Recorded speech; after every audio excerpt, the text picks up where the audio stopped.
नमस्कार मैत्रिणींनो, श्री स्वामी समर्थ या आपल्या चॅनलमध्ये तुमचे मनापासून स्वागत आहे.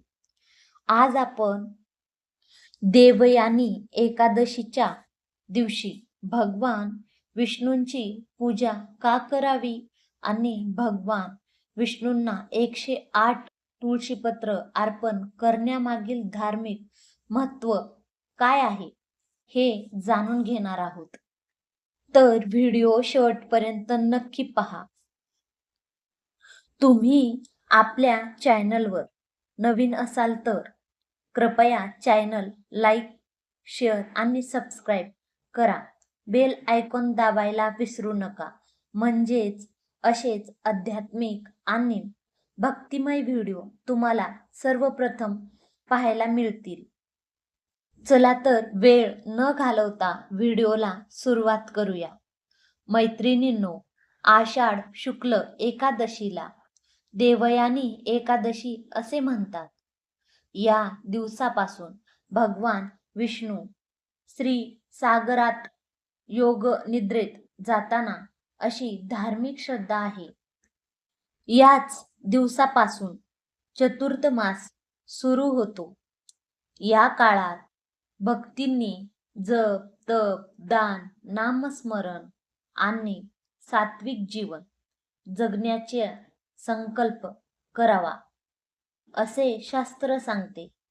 भगवान विष्णूंना तुळस अत्यंत प्रिय आहे. पुराणांमध्ये सांगितले आहे की तुळशीशिवाय विष्णुपूजा अपूर्ण मानली जाते.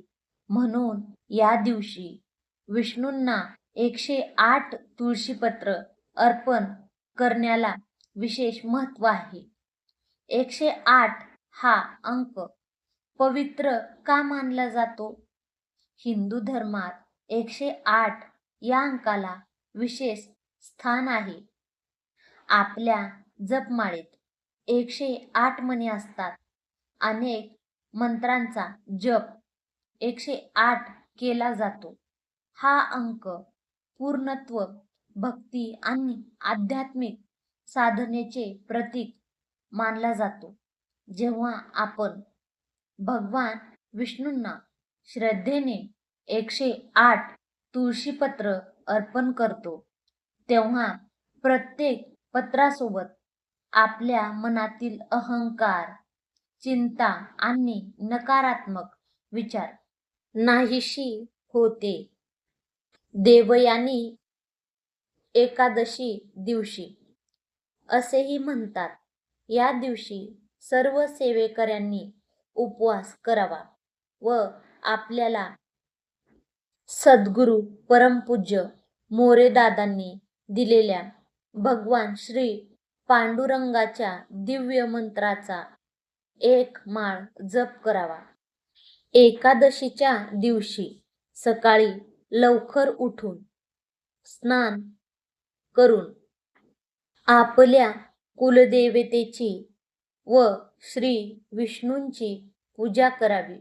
विष्णू सहस्त्रनाम, श्री रामरक्षा, श्री गीतेचा 15वा अध्याय व गीतेचा 18वा अध्यायाचे पठण करावे. उपास करावा. उपास म्हणजे मनाने परमेश्वराजवळ निवास करणे. भगवान विष्णूला 1000 किंवा 108 तुळशीपत्रे व्हावीत. पुण्यप्राप्ती बरोबर शरीरातील इंद्रियांनाही विश्रांती मिळावी, हा उपवासाचा मूळ हेतू होय. श्री विष्णूंचा चक्र, गदा, कमळ व पायाजवळ लक्ष्मी असा पुजावा. पूजा करताना प्रत्येक तुळशीपत्र अर्पण करताना ओम नमो भगवते वासुदेवाय किंवा ओम नमो नारायणाय हा मंत्र म्हणू शकता. या दिवशी शक्य असल्यास उपवास करा. विष्णू सहस्त्रनामाचे पठण करा. गरजूंना अन्नदान करा. आणि दिवसभर भगवान विष्णूचे नामस्मरण करा. लक्षात ठेवा, भगवान विष्णू भक्तांच्या भावनेवर प्रसन्न होतात.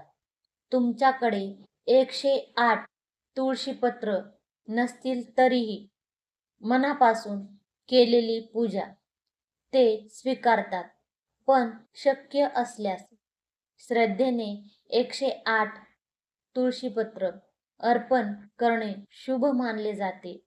यासोबतच घरात शांतता, सुख, समाधान आणि सकारात्मक ऊर्जा वाढावी म्हणून भगवान विष्णूंसमोर तुपाचा दिवा लावावा, पिवळी फुले अर्पण करा आणि प्रसाद म्हणून नैवेद्य दाखवा. मैत्रिणींनो, पूजा करताना कोणत्याही प्रकारचा दिखावा करू नका. मन शुद्ध ठेवा, देवावर विश्वास ठेवा आणि आपल्या कुटुंबियांच्या सुख समृद्धीसाठी प्रार्थना करा. आपल्या सर्वांच्या जीवनात भगवान विष्णूंची कृपा राहो. सर्व संकटे दूर होवोत. घरात सुख, शांती आणि भरभराट नांदो, हीच श्रीहरींच्या चरणी प्रार्थना. जर हा व्हिडिओ तुम्हाला आवडला असेल तर कृपया लाईक करा, आपल्या मित्रमैत्रिणींसोबत शेअर करा आणि श्री स्वामी समर्थ या चॅनलला सबस्क्राईब करा. शेवटी एकच प्रार्थना, ओम नमो भगवते वासुदेवाय. श्री स्वामी समर्थ. धन्यवाद.